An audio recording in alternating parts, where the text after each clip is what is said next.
Hey, good morning, everybody. It's Nugget of Truth Time with Pastor Matt on a cool, crisp Tuesday morning. I don't know what time you're watching this, but it's a gorgeous day and again some frost.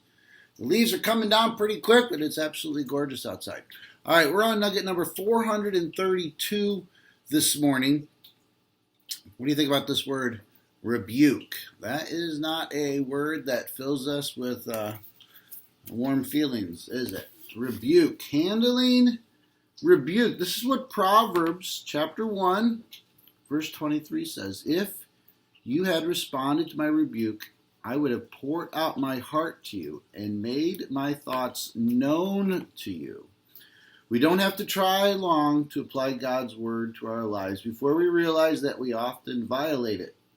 When we come up against his word, we have essentially two choices.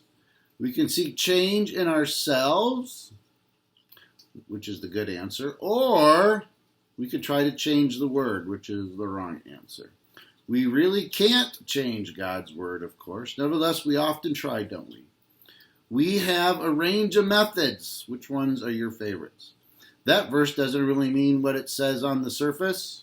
That principle applied to that culture that it was written in, but not ours. That must mean something else in context, or in the original language, or you know the routines. Here's the point. We've all rationalized our behavior at one time or another.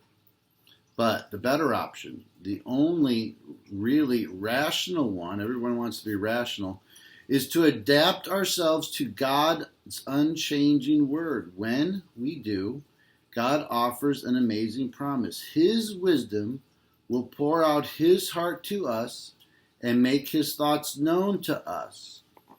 When we handle a rebuke, when we receive a rebuke, let's just use the word correction. When we handle a correction, when we're willing to transform our lives to his word, that shows, again, a humble and contrite heart, which I think is what God really prizes in us.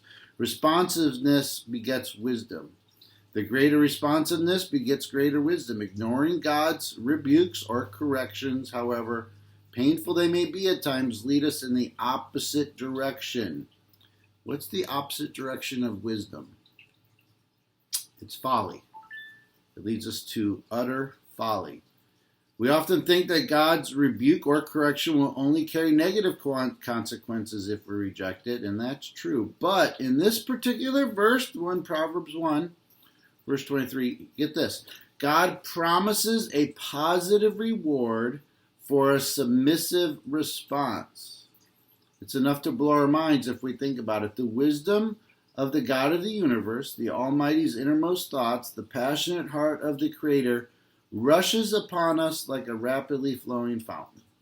People have sought true wisdom their whole lives and never found such treasure. Why?